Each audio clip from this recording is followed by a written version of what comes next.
You just finished a long 10-hour workday at your Silicon Valley office. Your body is exhausted, your mind is drained. Yet, when you step inside, the first thing you do isn't kicking off your shoes and reclining on the comfy sofa. Instead, you grab the mop. You start wiping away the fingerprints on the kitchen counter, rearranging the throw pillows so they form a perfect 45-degree angle, and absolutely cannot leave a single dirty cup sitting in the sink overnight. You can only truly sit down once everything is in its proper place. Family, friends, and society always look at you with admiration. They call you exemplary, disciplined, and in control of your life. But what is the truth behind that perfect facade? Sometimes your frantic cleaning isn't because you just love cleanliness too much, but because it's the only way to drown out the noise of the anxiety screaming in your head. You aren't just cleaning the house, you are trying to clean up the mess in your mind. Welcome back to Psychology Inside. Today we will unlock the psychological secrets behind homes that are speckless. First, let's talk about the illusion of control. Modern life out there is a battlefield full of instability. A demanding boss, stalled projects, ambiguous relationships, or a volatile economy. There are too many things outside of your control. When feeling helpless against the external world, your brain subconsciously seeks the single place where you have absolute power. That is your home. When you rearrange a book neatly or polish the table surface, your brain immediately releases dopamine, a hormone that brings a sense of satisfaction. It creates an illusion that, if I can keep this room orderly, it means I am still successfully controlling my life. Cleaning, in some perspective, is precisely a placebo medicine for the fear of uncertainty. Secondly, you need to understand, visual clutter is precisely mental clutter. People obsessed with keeping the house clean often have a nervous system that is extremely sensitive to visual stimuli. In psychology, a messy room is not merely about clothes thrown around or messy papers. Your brain interprets every item placed wrongly as an unfinished task. Every stain on the floor secretly pumps cortisol, the hormone, causing stress into your blood. Physical disorder creates sensory overload, causing your mind to be unable to rest. Therefore, your act of cleaning is actually a psychological first aid measure.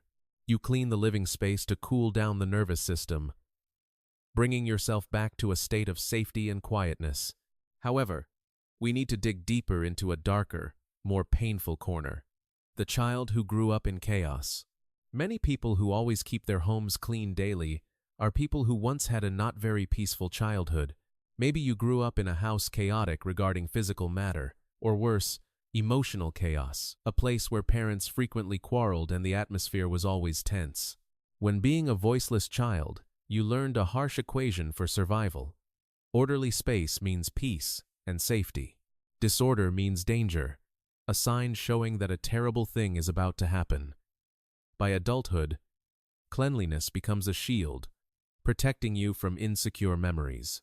You maintain the house's perfection to subconsciously persuade the hurt inner child within that now everything is already fine, nothing is scary anymore. But this is precisely the wake-up slap for you. You are being a prisoner inside your own sanctuary. You start cleaning the house to relax, but your standards regarding cleanliness just keep rising ever higher. Ultimately, you fall into the trap. You never actually get to rest. You become irritable with loved ones, get furious just because someone shifts a decorative item or accidentally leaves a water stain on the table. The house that is supposed to be the place to soothe your soul after storms has now transformed into an unemotional museum where you are the strictest guard. Ask yourself sincerely, are you serving the house, or is the house actually serving you? Discipline is good, but if you cannot sit down to rest just because of an unwashed glass, that is the time you need to learn to accept imperfection. Occasionally, allow yourself to leave the cup in the sink overnight, or leave the bed unmade. That is not laziness. That is a sign showing that you are allowing yourself to be legally tired. True peace does not come from scrubbing clean every stain, but comes from you feeling fine even when the surrounding world has a little mess. Hit the subscribe button for Peace Psychology Inside if you found empathy here. we will together learn to let go of unnecessary burdens. And in the next video, we will dive deep into a closely related topic: signs of high-functioning anxiety. Why are the most successful and perfect people often the ones silently enduring exhaustion from within? How to rescue oneself. Click on the video on the screen. The truth awaits you.